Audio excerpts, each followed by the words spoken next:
Assalamualaikum warahmatullahi wabarakatuh. Kami dari kelompok 5 akan mempresentasikan hasil diskusi kami terkait salah satu dari jenis perpindahan panas, yaitu radiasi kalor. Next. Untuk anggota dari kelompok 5 terdiri dari saya, Stinadi Oktavia, lalu ada Muhammad Fatih Hidayat, Adinda Dona, Dava Yogansa, Cika Adelia, dan Bayu Izaki. Next. Untuk table of content pada presentasi kali ini terdapat 6 pokok bahasan. Yang pertama adalah pengertian radiasi, yang kedua ada daya emisi, yang ketiga ada radiasi benda hitam, yang keempat ada hukum radiasi benda hitam, yang kelima ada penerapan dalam industri, dan yang terakhir adalah contoh soal. Next.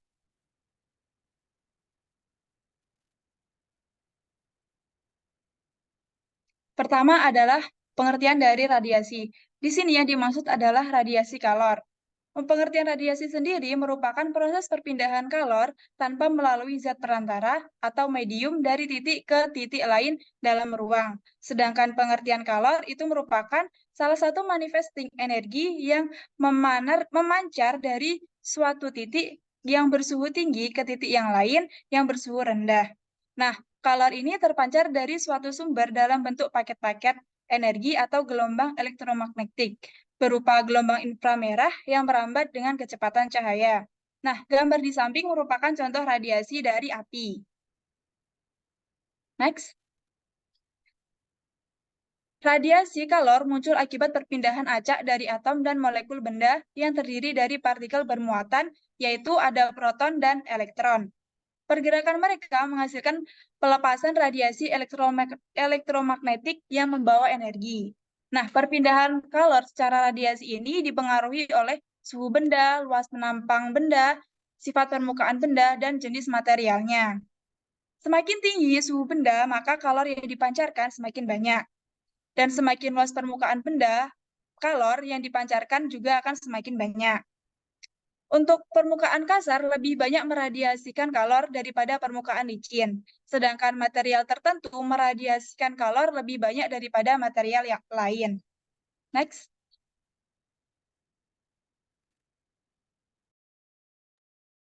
Selanjutnya saya akan melanjutkan presentasinya tentang mengenai daya emisi. Nah, sebelumnya izin untuk memperkenalkan diri terlebih dahulu. Saya Muhammad Fatih Hidayat, NIM 214-237.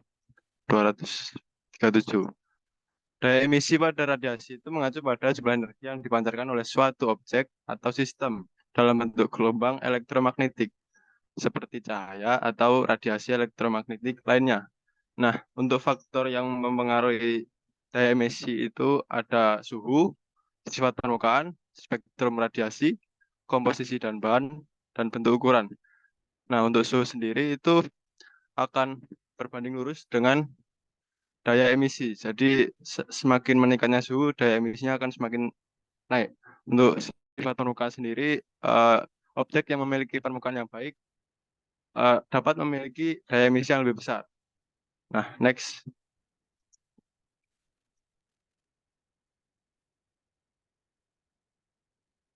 Untuk rumusnya sendiri, I total itu sama dengan daya per luas permukaan. Nah, untuk rumus dari daya sendiri adalah emisivitas dikalikan dengan konstanta Stefan Boltzmann dengan ketentuan 5,67 kali 10 4 8 dikalikan dengan luas permukaan dikali dengan suhu dalam satuan Kelvin pangkat 4. Nah, dapat dikatakan I total itu nanti satunya seperti rumus daya radiasi yang mana emisivitas dikalikan dengan konstanta dikalikan dengan luas permukaan dan juga suhu. Nah, rumus itu digunakan untuk menghitung daya radiasi atau laju rata-rata energi pada benda hitam. Jika benda panas yang bukan benda hitam, maka akan memenuhi hukum yang sama tetapi nilai emisivitasnya lebih kecil dari 1. Nah, kalau benda hitam itu emisivitasnya itu 1. Next.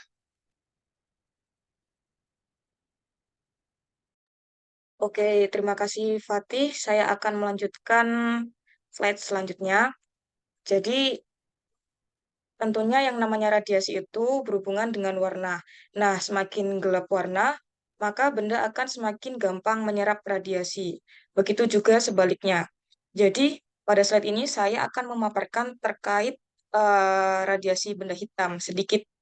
Nah, secara garis besarnya, radiasi benda hitam itu sebenarnya termasuk salah satu jenis dari radiasi elektromagnetik panas atau thermal yang berlangsung pada bagian dalam atau area sekitar benda dalam kondisi kesetimbangan termodinamika dengan lingkungan. Atau mudahnya ketika terjadi proses pengeluaran dari benda hitam. Nah, benda hitam sendiri adalah benda yang buram dan tidak memantulkan cahaya. Benda hitam juga berperan sebagai pemancar sekaligus penyerap panas radiasi sempurna dengan nilai efisiensi yang mencapai 100%. Nah, besar jumlah energi yang dipancarkan permukaan benda hitam dalam wujud radiasi panas pada setiap satuan waktu itu berbanding lurus dengan luas permukaan dan pangkat 4 suhu mutlak dari benda tersebut. Nah, jadi radiasi benda hitam itu benda-benda nyata bukan merupakan benda hitam dan hanya meradiasikan energi lebih sedikit dari benda hitam. Untuk memperhitungkan hal tersebut harus didefinisikan emisivitas. Lalu perbandingan daya radiasi total benda terhadap daya radiasi total benda hitam didefinisikan sebagai daya benda tersebut. Next slide.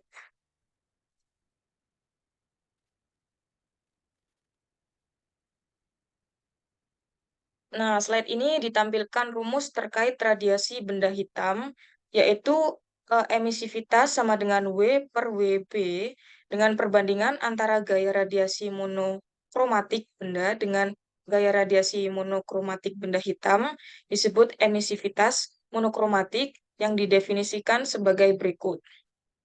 Emisivitas lambda sama dengan W lambda per WB lambda. Next.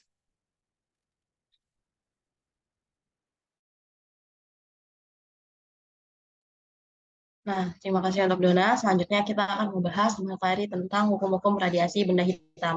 Nah, sebelum saya menjelaskan lebih dalam tentang hukum-hukum radiasi benda hitam, di sini saya akan menjelaskan apa itu daya radiasi.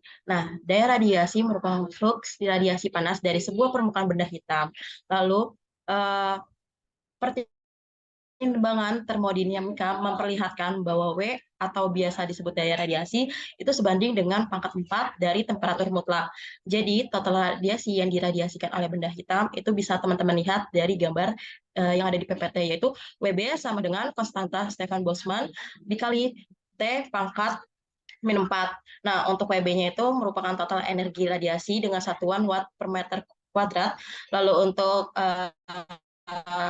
ketetapan Stefan Boltzmann itu bisa dikatakan dengan 5,669 kali 10 pangkat min 8 watt per meter kuadrat dikali Kelvin pangkat minus 4 atau setara dengan 0,1714 dikali 10 pangkat min 8 BTU per jam VT kuadrat dikali R pangkat 4. Nah, untuk T sendiri yaitu temperatur absolut atau dengan satuan K atau R. Lalu selanjutnya di sini kita akan membahas hukum-hukum dari radiasi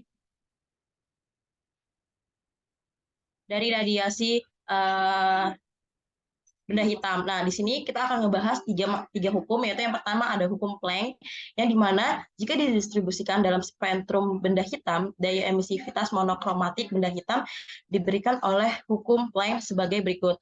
Nah, bisa teman-teman lihat pada gambar di bawah ini, yang dimana WB alpha adalah daya emisi monokromatik benda hitam dengan satuan watt per meter kuadrat, H sama dengan tetapan Planck, C merupakan kecepatan cahaya, alfa sama dengan panjang gelombang radiasi, K sama dengan tetapan Stefan Boltzmann, dan T merupakan temperatur absolut. Lalu selanjutnya di sini kita akan membahas hukum yang kedua, yaitu hukum Kirchhoff. Nah, teman-teman tahu kan hukum Kirchhoff merupakan itu tuh untuk radiasi suatu bahan atau perbandingan daya radiasi total benda terhadap keterserapan benda itu hanya tergantung pada temperatur benda tersebut. Nah, apabila benda pada temperaturnya itu temperaturnya kayak kesetimbangan gitu. Nah, itu tuh disebut dengan hukum Kirchhoff. Lalu untuk persamaan hukum Kirchhoff, yang bisa teman-teman lihat yaitu W1 per alfa 1 sama dengan W2 per alfa 2, yang dimana W1 sama W2 adalah daya radiasi masing-masing benda.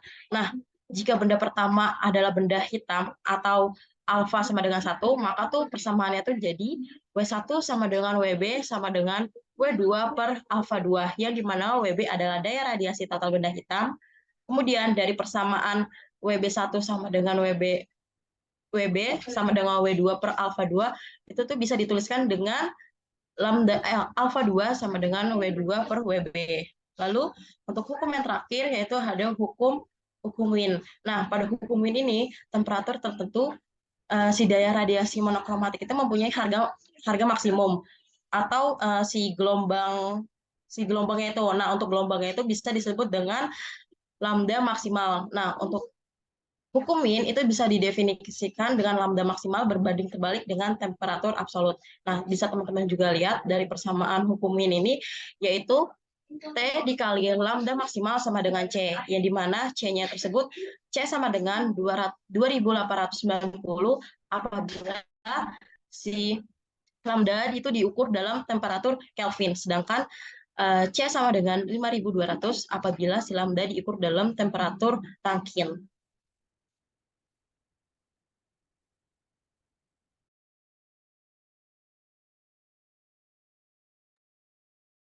Oke, terima kasih Cika. Izin teman-teman untuk menyampaikan penerapan perpindahan panas secara radiasi dalam industri refinery yang diutamakan. Jadi perpindahan panas secara radiasi merupakan salah satu mekanisme penting dalam industri minyak dan industri gas. Radiasi termal dapat terjadi melalui gelombang elektromagnetik yang sudah dijelaskan oleh beberapa teman saya, dan panas dapat dipindahkan dari satu permukaan ke permukaan lain tanpa adanya medium perantara. Maka dapat disimpulkan bahwasanya radiasi itu berpindah dari apa namanya permukaan satu ke permukaan lain tanpa adanya perantara. Oke, langsung saja penerapan di dalam industri. Yang pertama tuh pertukaran panas tidak di alat penukar panas atau biasa kita sebut dengan heat exchanger. Nah, jadi penukar panas digunakan secara luas dalam industri minyak dan gas untuk memindahkan panas antara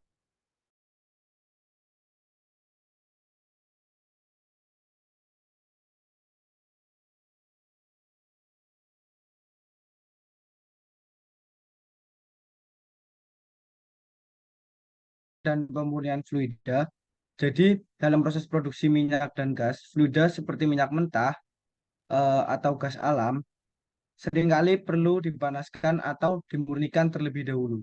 Radiasi termal dapat digunakan dalam penerapan refinery untuk memindahkan panas ke fluida ini atau dari fluida ini.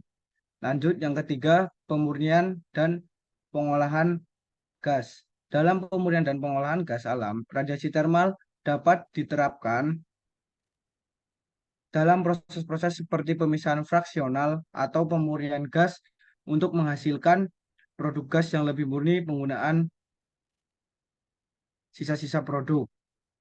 Lanjut, yang keempat ada penggunaan panas-panas sisa. Untuk penggunaan panas-panas sisa, industri minyak dan gas dapat dimanfaatkan dengan menggunakan radiasi termal untuk memanaskan fluida lain atau memproduksi uap yang ada. Dari beberapa penerapan radiasi di dalam industri refinery, radiasi termal dapat menjadi salah satu mode utama perpindahan panas pada permukaan peralatan seperti penukar panas, pipa, dan tangki dalam industri minyak dan gas. Maka radiasi termal merupakan salah satu mode yang diutamakan dalam peralatan-peralatan industri terutama di dalam refinery. Mungkin bisa dilanjutkan oleh teman saya, Egi. Halo, Assalamualaikum warahmatullahi wabarakatuh. Untuk selanjutnya akan saya jelaskan ya. Izin, mungkin pertama saya akan perkenalan dulu. Saya Bayu Zaki Rifat, NIM 24. Di sini kita ada contoh soal ya. Contoh soal yang berbunyi sebuah benda memiliki luas permukaan 2 mm pangkat 2 dan suhu permukaan 500 kalor. Hitunglah intensitas radiasi termal yang dipancarkan oleh benda tersebut. Nah, jadi di sini kan sudah diketahui ya, luas permukaannya berapa dan suhu permukaannya berapa. Nanti luas permukaannya akan masuk di rumus yang inisialnya A, lalu untuk suhu permukaan masuk di rumus yang inisialnya T. Lanjut. Ya, di sini untuk penyelesaiannya perhitungan-perhitungan tipis-tipis lah. Di sini ada tambahan konstanta Boltzmann, nanti didapatkan hasil intensitas termal sebesar 0,000714775 W. Mungkin sekian presentasi dari kelompok 5. Lebih dan kurangnya mohon dimaafkan. Wassalamualaikum Wassalamualaikum warahmatullahi warahmatullahi